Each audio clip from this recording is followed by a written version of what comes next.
Hey guys, Carrie here. I was scrolling through Facebook earlier and I saw a post from a guy to the group Pleiadians, and he was talking about feeling sadness and depression about losing his parents. And if you've watched any of my videos,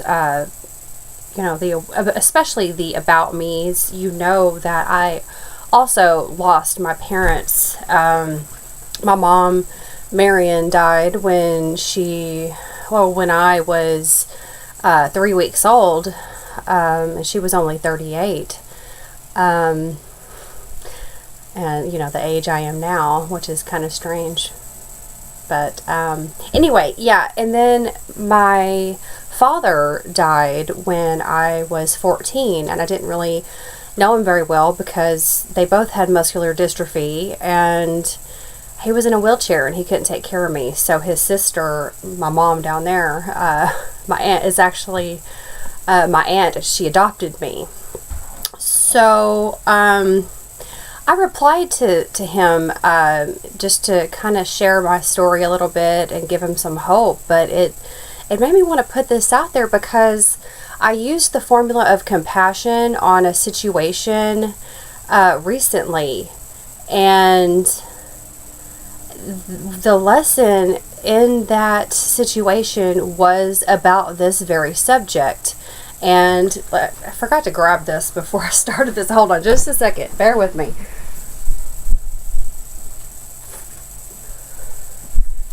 Okay. Sorry about that. If I knew how to edit videos, I probably would edit that out, but I don't really give a shit. So, I just want to get these ready. These are the only thing that I've had of my mother's. They are her shoes. Her baby shoes. I can see myself in the reflection there. That's distracting. Yeah.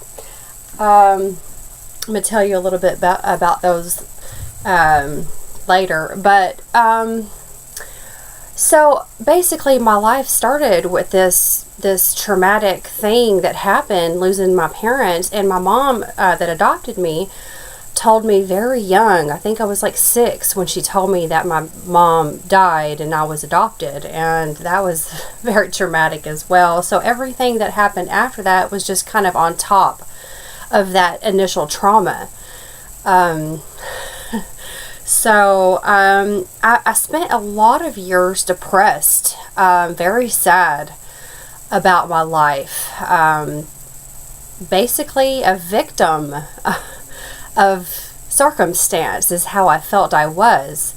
And I masked that pain because I didn't know how to handle it. I went through counseling. I spent hundreds of dollars, even as, in my early 30s, trying to get some therapy. And I just, I wasn't ready for that. I got some hair. I wasn't ready for it. I didn't have the proper tools to really handle the trauma and know what to do with it. But I do now. I do have those tools. So anyway, yeah, I masked that pain with drugs and alcohol, but there's only eventually it's, if you're putting a Band-Aid over a boil, you're not really taking care of the problem. Eventually that thing is going to burst, and it's just going to overflow. The Band-Aid will come off eventually. So I found myself at a point where I would be drunk at somebody's house and I would just bawl my eyes out because nobody could console me. I was the sad girl at the party, which isn't a fun place to be. It's embarrassing. And then back in 2014, I got hooked on meth.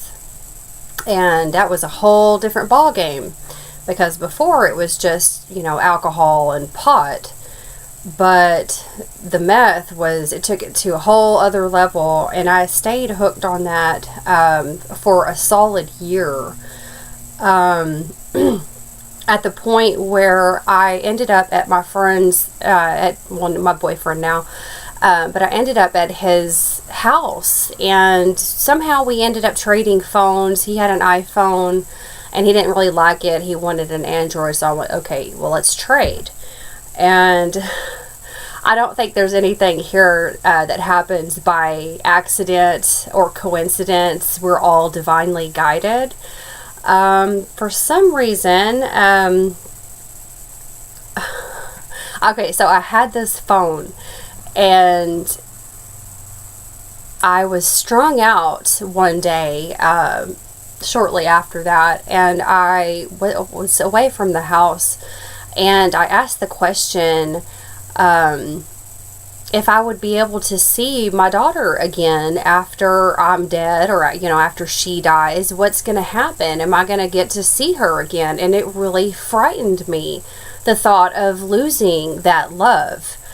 I guess the opposite of love is fear, because you fear losing love, and that's a big problem here, apparently, is because people don't really get it. So yeah, I asked that question, and I remember shortly after that, within a couple of minutes, I started looking through that phone. I was like, I'm going to see if there's any music on here. There was only, I think, one song on there. There might have been two, but it was by U2, and the one that I listened to was called Iris by U2. And let me, hold on, I'm going to read a little bit of it. I highly suggest that you guys go and listen to the song and read the lyrics, because these bands, a lot, especially a band like U2, they're very awake. They know a lot of what's going on. So I'm on U2.com, and the song is Iris, Hold Me Close. And it starts out, the star that gives us light has been gone a while, but it's not an illusion. Okay, I have some things to say about that, but that's a different video. The ache in my heart is so much a part of who I am. Something in your eyes took 1,000 years to get here. And then it goes on to say, hold me close, like I'm someone that you might know.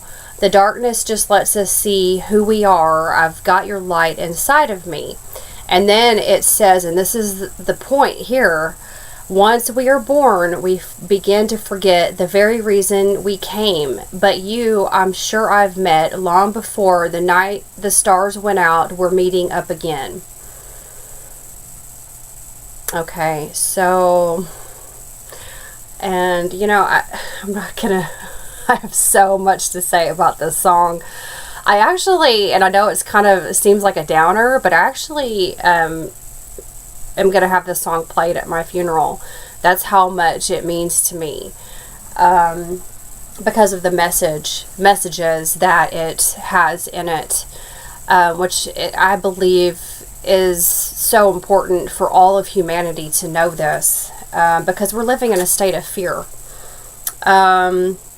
Okay, so shortly after that, I'd say maybe a week later, a few days, I'm not real sure, but I experienced my awakening, and there's more information about what exactly happened with the awakening. The meth that I was on, in the awakening playlist on my channel, it's a lot of information to give, and I'm trying to get it out there in the shortest amount of time, so I might fumble a little bit here, but yeah, so I experienced that awakening, and in a normal awakening, you're supposed to have these filters in your head, which I discussed in one of my last videos called Meth and Madness. But the meth burns out these filters and these buffers that are in your head, and whenever you have a normal awakening, they're supposed to be there so the information goes through slowly, but I didn't have that. So all of the information just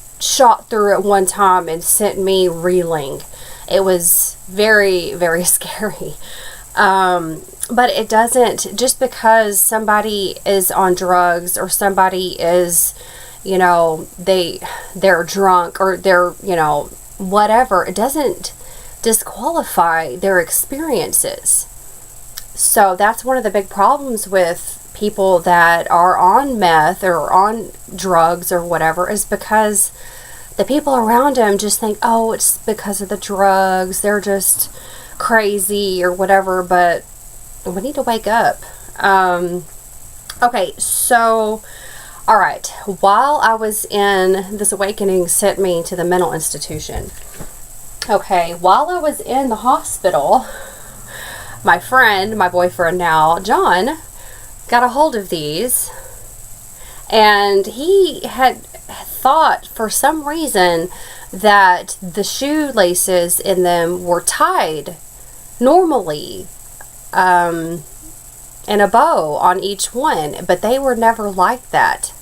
And so he took the shoelaces out and couldn't get it back to, could not get them back together. They were, when I got them, they were tied in knots in a certain way where they were just hanging there. And he was like, ooh, somebody got a hold of these and screwed them up, but he's the one that did it. And he couldn't fix them. So he called me in the hospital and he told me about it, and my heart just broke. I mean, if you could imagine, I never had met my mother. This was the only thing I had of her. And I was devastated. Completely just devastated. So for 3 years, I couldn't even barely look at these. They've been just kind of in this little basket thing, and I couldn't even look at them. The shoestrings were inside of them, and the whole time I was thinking that somewhere along the way, somebody really got a hold of them and destroyed them. And I was like, what the hell? And it just tore me apart. So, okay.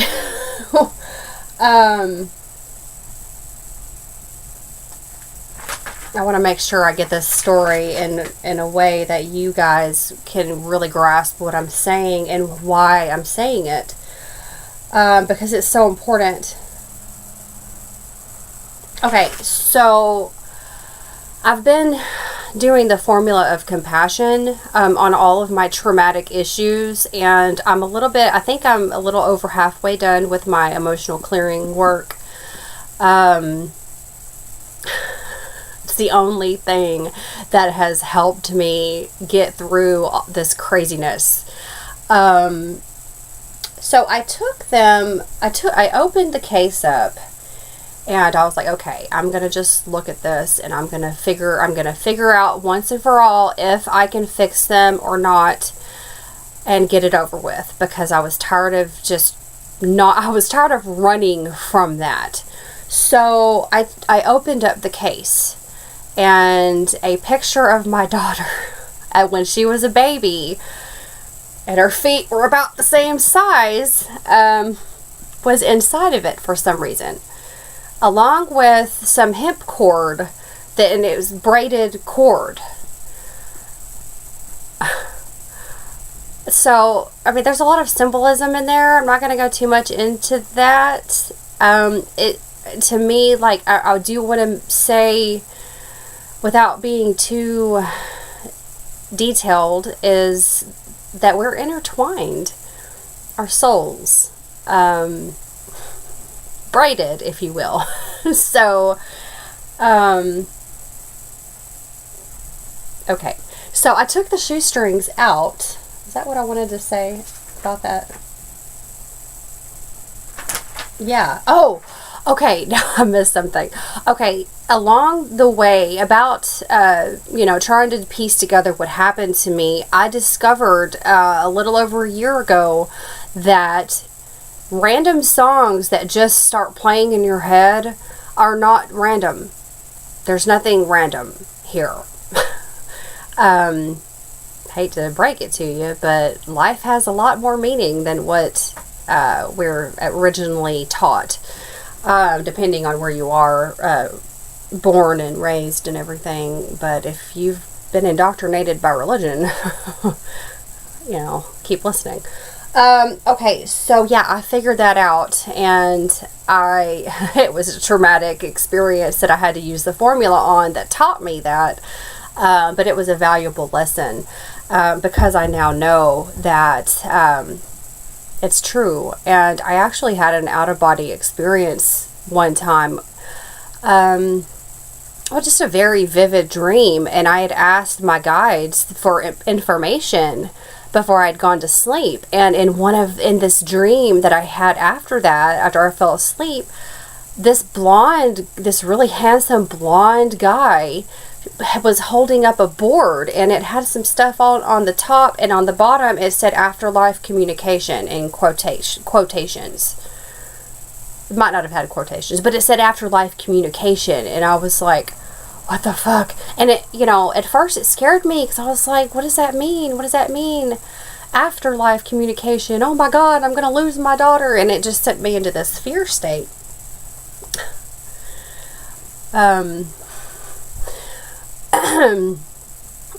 Yeah, I mean, there's so many things I could sit here and go on and on about this.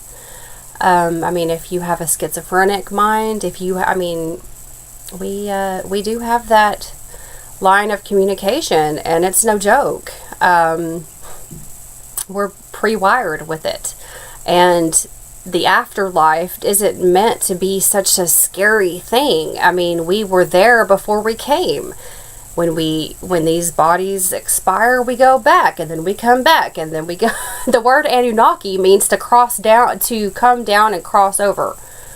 I think that's what it means. Come down and cross over. I mean, really, there's so much that we've made up in our minds that's false, and it just gives us fear. But it just means that I'm supposed to be communicating with the other side, the afterlife. Okay, so now that I've explained that, let me move right along here. Okay, so whenever I got into the shoes and I took the shoestrings out and I looked at them, and I was like, okay, I'm going to try to braid it back together. I'm going to lace them and try and make them pretty and fix them, because I didn't want to be devastated anymore. And there was a song that started playing in my head. It was Blink-182, Adam's song. And it was the part in particular, not all the lyrics in the song that plays are going to pertain to you. I think really that it's just the part that is significant to what you're experiencing then. Not every single lyric to Blink-182 Adam's song pertains to me and my situation, but there is a part that when I was looking, I saw the picture of my daughter, and I had wondered if I'll get to that in a minute, but it said, please tell mom this is not her fault. And that's the reason why it was in my head, and I started thinking about that. There was a picture of my daughter in there, and a braided cord, and then please tell mom this is not her fault. Well, John had blamed it on my daughter and her boyfriend, that they did it. They took it apart and messed him up, and then he tried to fix it, but that wasn't the case. You see, and I did a video called Soul Family Craziness, where I explain, and if you know anything about reincarnation and soul group, soul family, oversoul, you know that souls play different roles in each lifetime. One lifetime, you could be, the mother of somebody. In the next lifetime, that same person is the brother or the husband or the aunt or whatever, the cat. Really, you don't know. And when you think about that song by U2, what is he saying? There's a reason why people say these sayings come from somewhere, and there's a reason why people say the eyes are windows to the soul.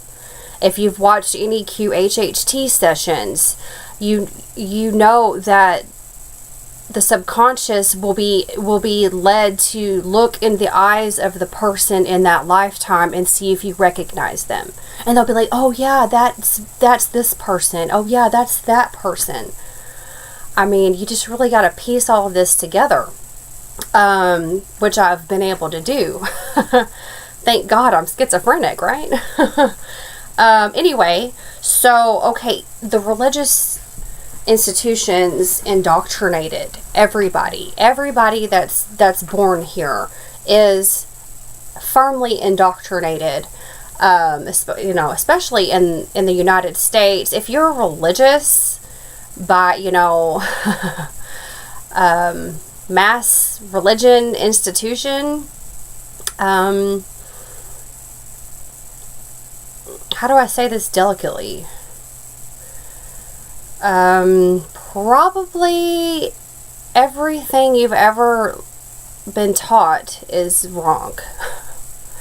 And I don't mean to scare y'all out there. There's a lot of truth coming out, and finally in the on the news and things like that. We've got some words being, some phrases that are becoming common knowledge.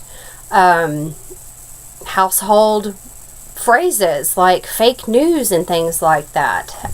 So we're starting to wake up.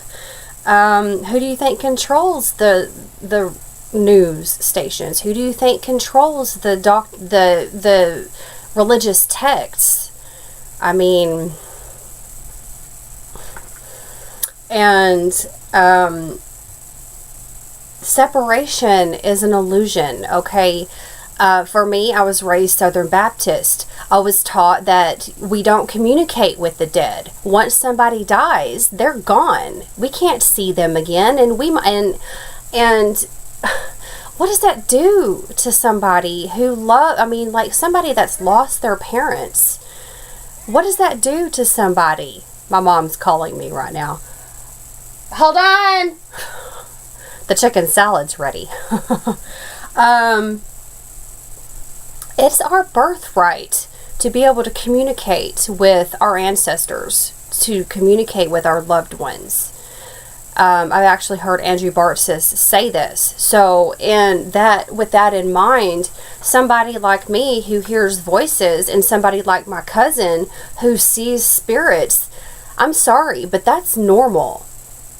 It's normal. It's the indoctrination that makes the clash between normal and ill. It makes it so relevant. I mean, we